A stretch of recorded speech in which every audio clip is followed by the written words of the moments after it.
Sir అధ్యక్ష deputy CM గారు మాట్లాడతారు, వినండి. I want to make an appeal to them all the members. ఒకసారి వాళ్ళు కూర్చుంటే I want to make appeal. నేను అప్పీల్ చేసిన తర్వాత you can decide. Please please.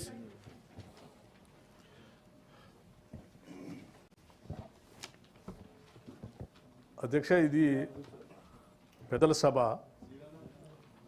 ఇక్కడ బాగా లోతుగా చర్చలు జరుగుతాయని ఇక్కడ ఉన్నటువంటి వాళ్ళంతా కూడా వారి మేధస్సుని రాష్ట్ర ప్రయోజనాల కోసం పెద్ద ఎత్తున చర్చించి ప్రభుత్వాలు కూడా తగు సూచనలు ఇస్తారని ప్రభుత్వం కూడా ఈ సభ చుట్టూ సభ పైన ఎక్కువగా ఆధారపడటానికి ప్రయత్నం చేస్తూ ఉంటుంది.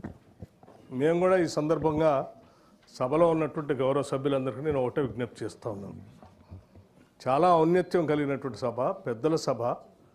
మీరు సాధ్యమైనంత వరకు మీ అభిప్రాయాలని మైక్ తీసుకొని ఏ సబ్జెక్ట్ ఉన్నా కానీ మీరు కొంత మీ మేధస్సును ఉపయోగించి సలహా సూచనలు ఇస్తే రాష్ట్ర ప్రయోజనాలకు ఉపయోగపడుతుంది. అట్లాగే మీరు చెప్పాలనుకున్నటువంటి సబ్జెక్టు సంబంధించి కూడా నిన్న బీఎస్సీలో మనం చర్చించాము. ఆ బీఎస్సీలో గౌరవ సభ్యులు ప్రతిపక్ష పార్టీకి సంబంధించినటువంటి మధుసూదనాచారి గారు వారు కూడా సూచన చేశారు. వ్యవసాయానికి సంబంధించి, రుణమాఫీకి సంబంధించి కొంత ఒక చర్చ తీసుకోవాలి, షార్ట్ డిస్కషన్ అని. వ్యవసాయానికి రైతులకు సంబంధించినటువంటి చర్చ తీసుకున్నప్పుడు డెఫినెట్గా దాని చుట్టూ ఉన్నటువంటి అన్ని అంశాలు దాంట్లోకి వస్తాయి. ఆ షార్ట్ డిస్కషన్లో ఒక్క నిమిషం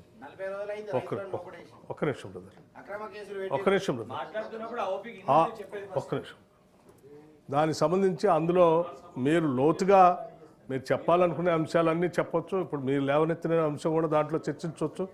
డెఫినెట్గా ప్రభుత్వం నుంచి మీరు సమాధానం రాబట్టుకోవటం కోసం ప్రయత్నం చేయొచ్చు. నేను కోరేది ఏంటంటే ఈ సభలో ఉన్నటువంటి సభ్యుల గౌరవం భంగం కలగకుండా, ఈ సభ ఔన్నత్యం తగ్గకుండా మీరందరూ దాంట్లో పాల్గొనవలసిందిగా నేను విజ్ఞప్తి చేస్తూ ఉన్నాను. It is up to you. ఆ తర్వాత మీ విజ్ఞతకి నేను వదిలేస్తాను. నా అప్పీల్ మాత్రం అది. అట్లాగే అధ్యక్ష, మీ ద్వారా ఇంకోటి కూడా విజ్ఞప్తి. ఈవెన్ అసెంబ్లీలో కూడా ఎవరు వెల్లోకి వచ్చి ప్లకార్డ్స్ పట్టుకొని వచ్చి చేయట్లేదు. మరీ ముఖ్యంగా ఇప్పుడు గౌరవ సభ్యులు శ్రీనివాసరెడ్డి గారు అనుకుంటారు, ఆ ప్లకార్డ్ పట్టుకొని ఆ కెమెరా ముందు తీసుకుపోయి దానికి అడ్డంగా ఆడబెట్టి నిలబెట్టడం అనేది అది పూర్తిగా సభా నియమాలకు పూర్తిగా విరుద్ధమైనది.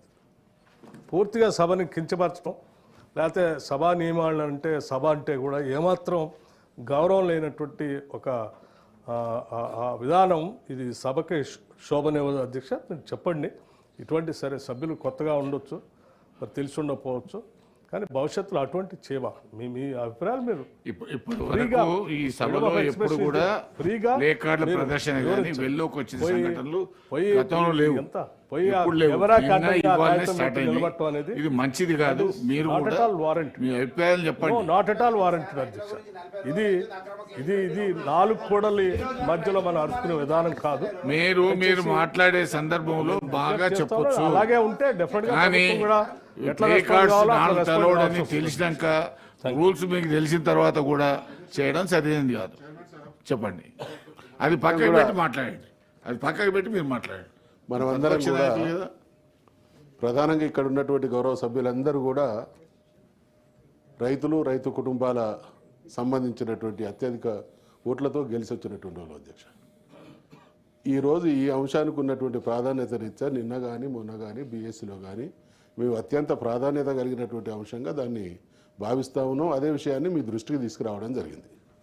టూరిజం అనేది తప్పకుండా మంచి అంశం. ఆ చర్చలో మేము పాల్గొనాలంటే అందరికీ సంబంధించినటువంటి ఈ అంశం మీద మొదలు చర్చించిన తర్వాత మిగతా బిజినెస్లో దేనిలో కానీ మేము పార్టిసిపేట్ కావడానికి సిద్ధంగా ఉన్నాం.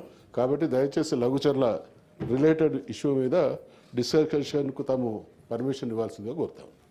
గౌరవ ఉప ముఖ్యమంత్రి గారు,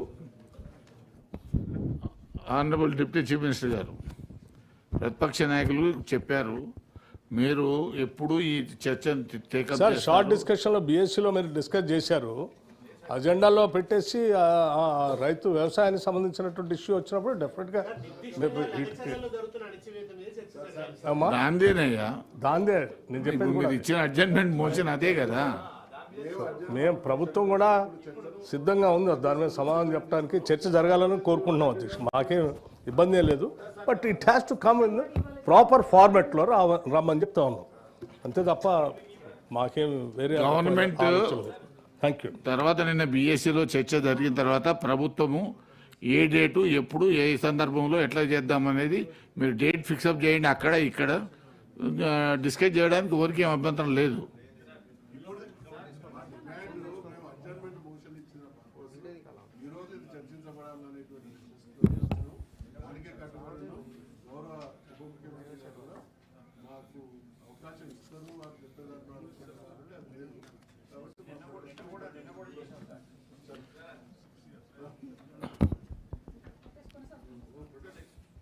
మీరు అక్కడే ఉండి చేయండి, మీరు అక్కడే ఉండి చేయండి. అరే ఆడు ఉండి చేయవయ్యా, మీరు అక్కడ ఉండి చేయండి, వెళ్ళలోకి రావద్దని చెప్పాను కదా. నవీన్ మీ కాదు, అక్కడ ఉండి మీరు చెప్పవచ్చు. అది మీద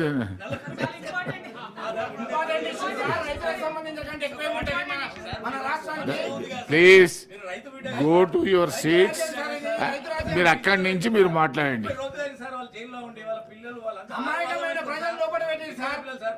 ప్లీజ్.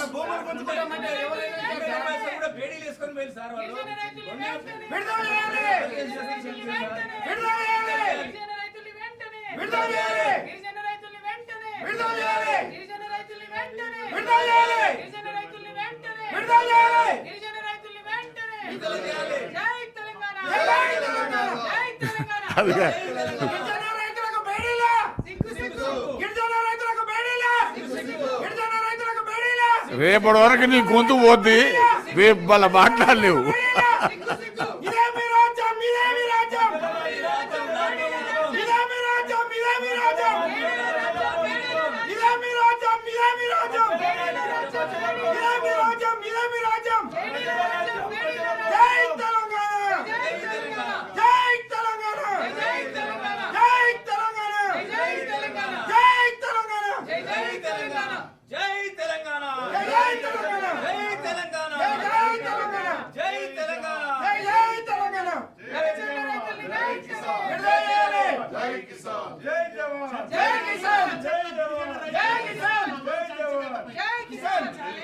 ఈ స్లోగన్ బాగుంది.